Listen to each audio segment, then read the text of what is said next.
2025 was the first post-halving year in Bitcoin's entire history that finished negative, about 6% down on the year. 3 completed cycles before it had each delivered a year of positive returns following the halving. The 4th cycle did not. Something fundamental has changed in how Bitcoin discovers its price. This video is the mechanics of what changed and what it means for anyone holding Bitcoin into the next cycle. And the reason is not what most retail investors think.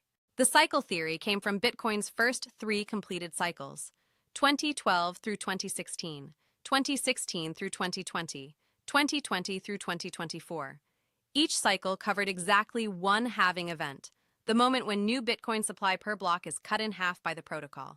Each cycle followed roughly the same shape: a run-up into the halving, a peak in the year following, a drawdown of 50 to 70%, a recovery into the next halving, 3 for 3.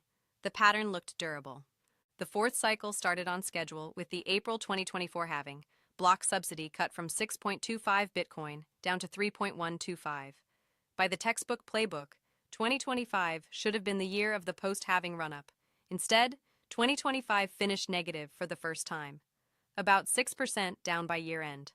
The cycle theory worked as long as Bitcoin was a closed system.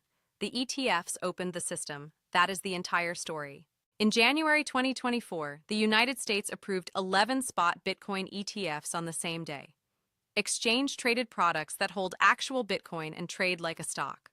For the first time, large institutional buyers could allocate to Bitcoin through a regulated wrapper inside a brokerage account. Pension funds, endowments, wealth managers, sovereign wealth, capital pools locked out of Bitcoin for 15 years. The complex has accumulated more than $100 billion in assets since launch. The largest spot Bitcoin ETF on its own holds more Bitcoin than any single public company on Earth. In any given week, ETF inflows or outflows are the largest single swing factor in price. The retail trader is no longer the marginal buyer. The fund manager is. The fund manager works on a different time horizon. That rewrites the cycle. Halving still controls new supply. Annual supply growth is now below 1%. But Wall Street now controls demand timing. And demand timing was always the harder half of the equation. Here is what this means in practice. The 4-year heuristic, buy after the halving, sell at the peak roughly 18 months later, hold cash through the bear, repeat. That heuristic was never really about the halving itself.